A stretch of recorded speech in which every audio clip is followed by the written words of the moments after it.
Turning the wreckage from the Stanley Park windstorm into a work of art. Next on the News Hour, a giant Douglas fir that toppled at Brockton Point rises again as a raven, symbolizing the spirit of transformation.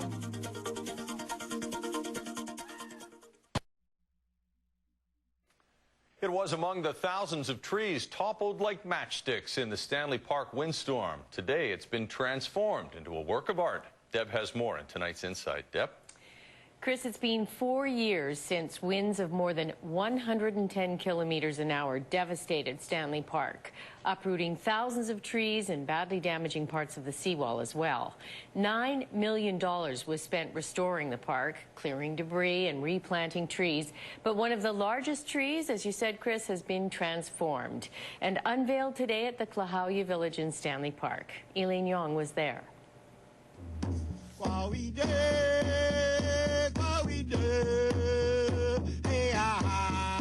Raven was a trickster, a change maker.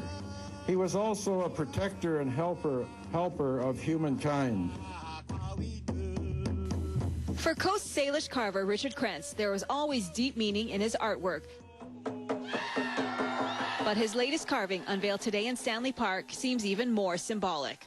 A work of art also makes a statement to us that we are more than just flesh and bone and blood, that we are also filled with spirit. It didn't seem there was much spirit left in the giant Douglas fir tree at Brockton Point, toppled in that ferocious windstorm 4 years ago.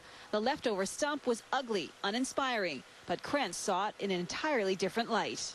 When I seen the stump, I could immediately see the raven in it. It was just obvious to me, the way it was laying, the way it was sloped and everything. And he still has his very first sketch. That's the original, yeah. You can see how the stump came out of that, and then the shells going up the back. Then the transformation began. In a work area tucked into one corner of Klahowya Village, Krentz and his team spent 40 days whittling this incredibly hard wood, breaking 3 knives in the process. The public was able to watch, and much to the renowned artist's surprise, they wholeheartedly embraced the experience. It was a real, I would say, a heart-changing thing for me to see people come into my artwork from a spiritual side. We really liked the feeling we got.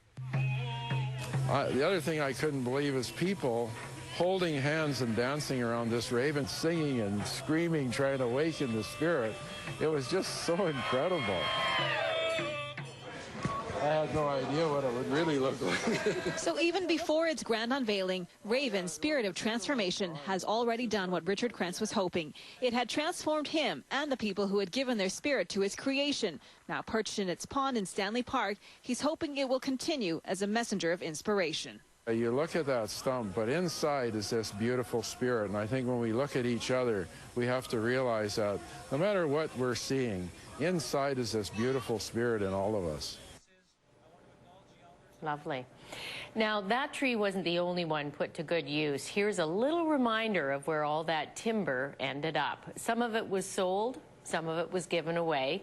It's being used in everything from art to interior design, in projects around Metro Vancouver, Vancouver Island, and as far away as England and China. And of course, one of those projects on the Lower Mainland was at the Trout Lake Ice Rink, used as a training facility for the 2010 Games. The ceiling in the lobby was all made from trees salvaged from Stanley Park. And you know, about a quarter of the wood was actually left where it fell for ecological purposes. It provides a spot for other plants to grow and a cool place for wildlife to use as a home. Chris, that's tonight's Insight. It's a beautiful sculpture of his. Sure is. Great job. All right, thank you, Deb. It's a massive Douglas fir toppled in the 2006 windstorm at Stanley Park is coming back to life. Native artist Richard Krentz was commissioned to create a statue out of the tree for Stanley Park. Today, he unveiled his creation called Raven, Spirit of Transformation, at a ceremony in the park. The sculpture is 2 meters high and 2.5 meters across. It will become a permanent addition to the park's Klahowya native village. Well, the rebirth of Stanley Park continues after that devastating windstorm 4 years ago. There's the unveiling. A massive Douglas fir knocked down during the storm has been sculpted into this beautiful work of art. The 6 feet high, 8 feet wide raven is located in the park's village. Over the past month, more than 15,000 visitors actually assisted in the creation of this statue by joining hands and dancing around it, singing an Aboriginal song to awaken the raven spirit.